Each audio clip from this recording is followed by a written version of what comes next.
One of games right now. Warframe. Oh yes! It's like you are a space ninja, but ninjas are associated with stealth, and I think Markiplier put it really well in the thumbnail of one of his videos. When he featured Warframe as like the opposite of stealth. And that's kind of how it is. There are some stealth frames. One of my favorite frames, Ivara. She just got her Prime out recently. It's nice. It's nice looking. But yeah, you're a stealthy frame and you just can walk around invisible for a long time if you build her correctly and you just shoot people. It's great. But my favorite boy, Chroma Prime. He has powers where if you take damage, you get stronger.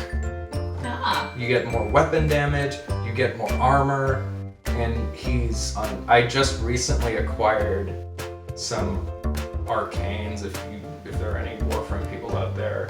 I got 2 full sets of Arcane Grace. Don't ask me how I did it. I had to do a lot of trading, and maybe I bought a Prime Access.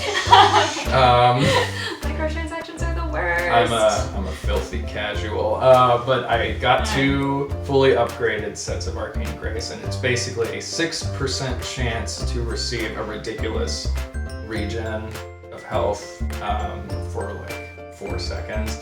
And if you put doubles on him, coupled with another mod called Adaptation, with all 3 Umbrals, I use all 3 of my Umbral Forma on him.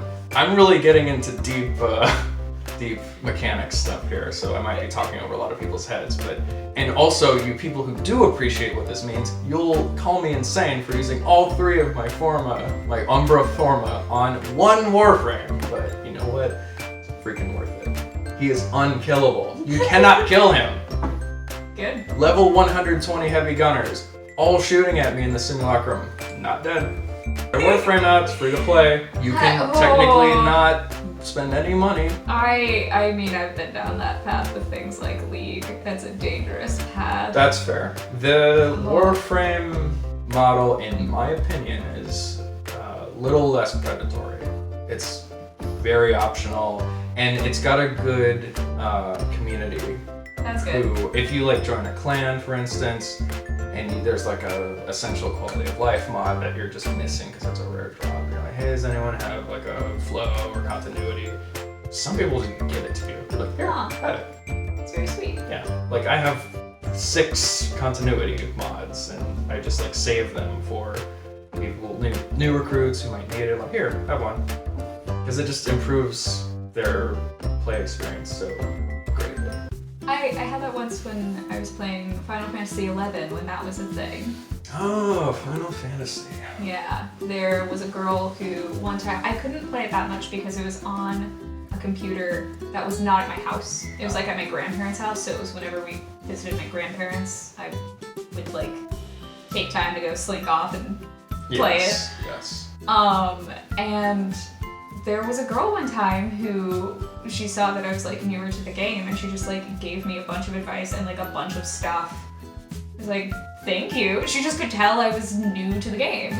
I think that was my last session that I ever played. I felt so bad.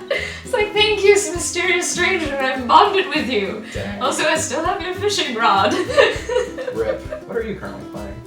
I'm currently playing Prey. Oh, the new one? The newer one? It's the oh god, what year did it come out? Arcane Studios. I mean, it's it the PS4, one? so yeah. Yes. I played the Prey game that came out when we were in high school, and it was about aliens and vague, not sure if research Native American spiritualism. Oh. Yeah, it was kind of cool. My roommate my friend, at the time there was an ice day, because my hometown doesn't have snow days really, not since 1985. It iced over and school was canceled, and we just rented it from the store and beat it in a day. Fun. Yeah, it was nice. Yeah, this is the newer game where aliens are mimics, so they just mimic objects. So you walk into a room and you're just like, I know there's an alien here that's gonna try to kill me. Uh-oh. But what is it? Is it the cup? is it that chair? Like, you don't know. And so I hate it because it's made me so paranoid of every single time I go in a room. I'm just like, what's gonna try to kill me? Yeah. What's it gonna be? There's a Warframe enemy, they call it Mimic, and it just like imitates objects. Yeah. Well, Final Fantasy has that as well because Mimics. Oh, the one that made me so angry one time. I was in this mine. It was Final Fantasy 12, which is a controversial Final Fantasy. Personally, it's like my favorite. Is that the online one? No, that's 11 and 14. Got it. 12 is the one with the gambit system. So you like control how much you control of the game. Actually, I take that back. 12 and 10-2 are kind of my favorites. So that's also a very controversial one. 10-2. I like that you can change jobs in the middle of a fight so that you can cater it to whichever random enemy. That is controversial. It is It's controversial. radical. Well, because they were just like, oh, it's just like playing dress up. Like, okay, they did it in that sense, but to be able to switch jobs mid-battle was amazing. Like, I loved that freedom. Introduce a frivolous mechanic into a game, and the community will find some way to make it meta. Oh, yeah. And like just min-max everything about it. It was a lot of fun. I mean, I still like some of the, Tactics Advance, classic, great, I love it. But yeah, in 12, I was like going through, I think it was a mine or maybe it was some build. I know there's so much. There's going through something, and my party had just like beaten some big boss. So we had like kind of healed up a little bit, and then I like went into the next room. I was like, thank God, a save crystal. I walk up to it. It was a freaking mimic. So I had to kill it in order to then actually use the save crystal to heal and save my game. And I was like, you jerks. You didn't die though. I did not die. I did make it. But I was so mad because I could have. I would have been quite. Right now, like I'm at the end of a story. So I'm kind of trying to 100% 12. And I think it's like the last Esper that I'm trying to get. And it took over an hour to get to it, and then over an hour of fighting it, and then with like 2 hits left, I died. And I have not gone back to it since because I know how much it's gonna take. That was years ago. RPGs in general, you know this. I can't deal with very, very few notable exceptions. Some of my favorite games are RPGs, but they are outliers in every way. I told my parents how I clocked in over 212 hours on that game. They were just like, what are you doing? Are you okay? What are you doing? It's like, it's fine. This is fine. I'm okay. Are you okay? I like RPGs, but I definitely have shifted away from them just because like they're much more of a time suck. I feel like I love Bioshock and Bioshock franchise, but and like those games I am also now because I've replayed them a few times and it's like, oh okay, I can like do all the side stuff and get all these trophies, but I'm not, I don't know, it just doesn't feel as daunting as those massive RPGs because you can 100% those in just like a fraction of the time it takes to 100% like a classic RPG.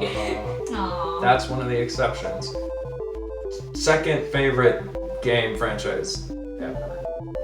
First being Smash? Okay, Smash, number 1 because it's a miracle of a game. Come on. It's amazing! Anyway, and then they added Joker into it, like...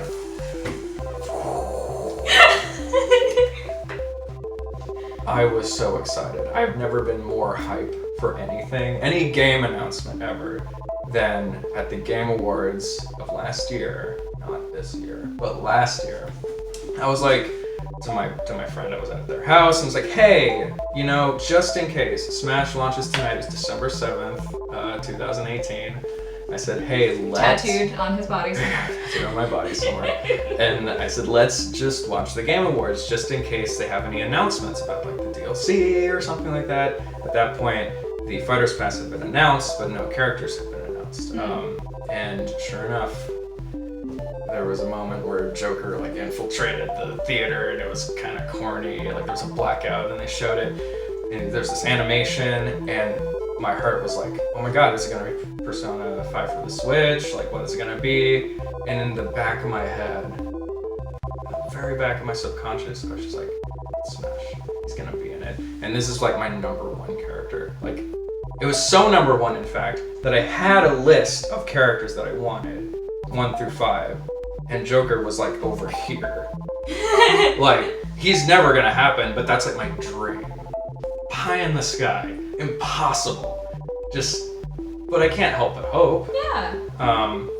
I just love the series so much and what it stands for and what they do.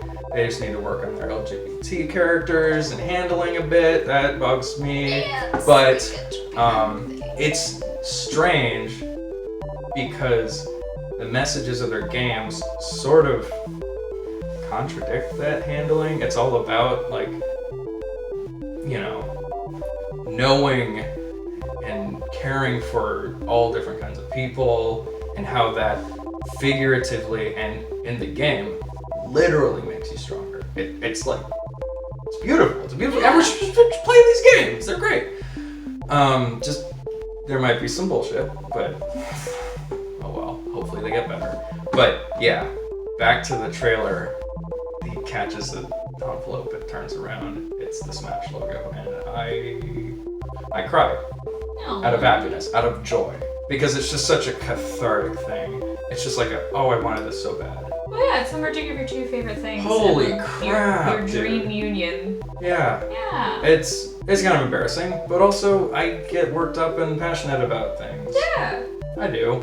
It's what makes life interesting to me. Just, I don't know. But then the problem was, oh, what if I don't like his playstyle? Oh no. He's my main.